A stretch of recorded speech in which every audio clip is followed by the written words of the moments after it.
Bonjour à toutes et à tous, on est très heureux de vous accueillir pour la 11e édition du Exmoon. Donc on va faire des présentations rapides et des petits discours pas trop longs parce que tout le monde a envie de manger et de boire un peu. Donc on va vous présenter les chairs des comités. Donc on a les chairs des comités anglais, donc Nevena et Giovanna qui sont ici. Et les chairs des comités français, donc il y a Renaud et Théo qui va arriver un peu plus tard sûrement, ou en tout cas vous le verrez demain pour ceux qui sont dans le comité français. Voilà, Camille va parler un peu sur les biens. Okay, so hi everyone.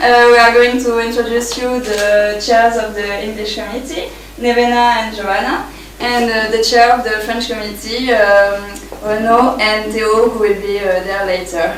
So welcome to the 11th edition of the Exmoon.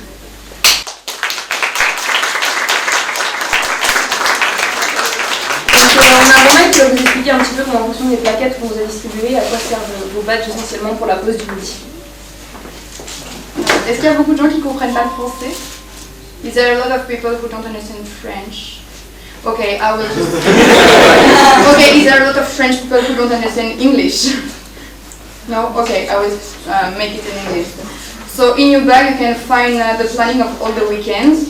So there is the breakfast in the morning and especially the lunch time and we have partnership in few places that you can find on the map. And to go and to have a reduction, you should just show your badge there. Like, hey, I'm from the Exmoon, can you give me my reduction please, my discount? And it will be okay. You can come, there is like 5 places that where you can go. There is just only 2 which are open on Sunday.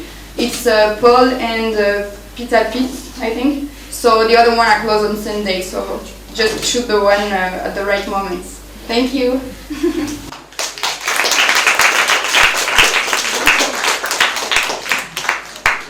Donc maintenant on va avoir un petit discours d'introduction par l'ancien président de l'association Exmoon qui organise le Exmoon, donc Olivier Massy, donc, qui était président de l'association en 2014 et 2015.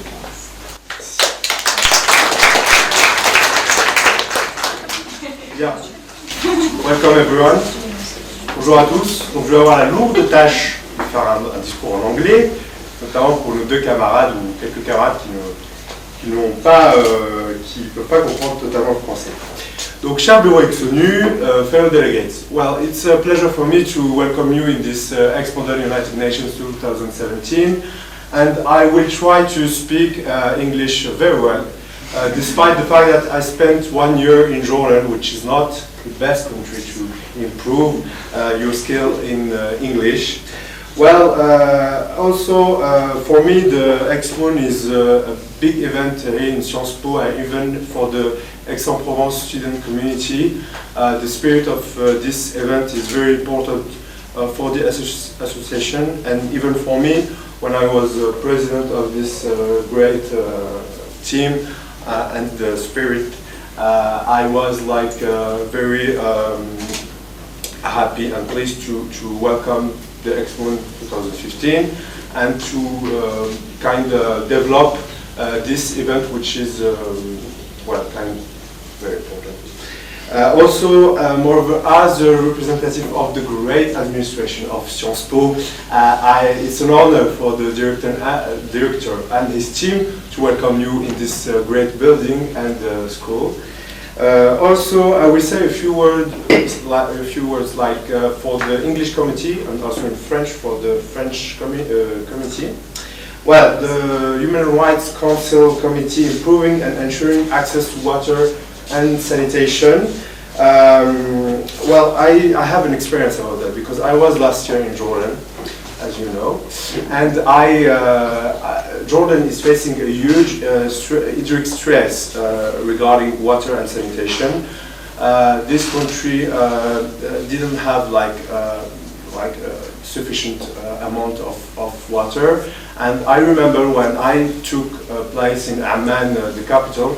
I spent maybe 3 or 4 days without having any water because I didn't get how it's working to refill the water tank in the top of my building and to have water in my shower, for instance. So it was pretty interesting, and so I called my landlord to help me to face this big issue, and he just stole the water from the neighborhood to take it and to refill the water. Like he said to me, don't tell to the neighborhood, I have to refill the water. So this kind of example show you that the hydric stress and the water problem is very huge. Also Jordan, like, politically signed a peace treaty in 1994 with Israel to grow up, to develop the economic relations between the two countries, because the relation is very deep since the creation of the State of Israel, which is pretty unknown, but I'm doing my memoir on this subject. So they are sharing like the Jordan Valley and the Tiberias Lake, which is huge points of water access. So it's one of the examples for you, this committee. Also, je vais donc basculer en français désormais pour votre grand plaisir. Donc, concernant le comité de la protection des civils dans le contexte des opérations de maintien de la paix. Donc, bien évidemment, sur ce comité, on pense à de grandes périodes de notre histoire concernant des opérations qui ont pu se tenir dans les années 90, que ce soit au Rwanda, que ce soit encore aujourd'hui au Liban, en Centrafrique, en République démocratique du Congo. Et voilà. Et on va dire qu'il y a encore beaucoup de choses à faire concernant l'organisation, et surtout qu'elle est plutôt attaquée médiatiquement, politiquement, pour justement son inefficacité sur un certain nombre pour justement maintenir la paix concernant des foyers civils. Et le but aussi, du coup, c'est un peu de réfléchir aussi à comment l'organisation peut améliorer ses moyens juridiques et matériels pour une meilleure protection des civils, parce que là aussi il y a de grandes lacunes à ce niveau-là. Donc voilà, je vais conclure en vous souhaitant une très belle simulation des Nations Unies en ce week-end à Aix-en-Provence, merveilleuse ville, on passe de très bons moments, il y a de grandes surprises. Voilà, je vous remercie.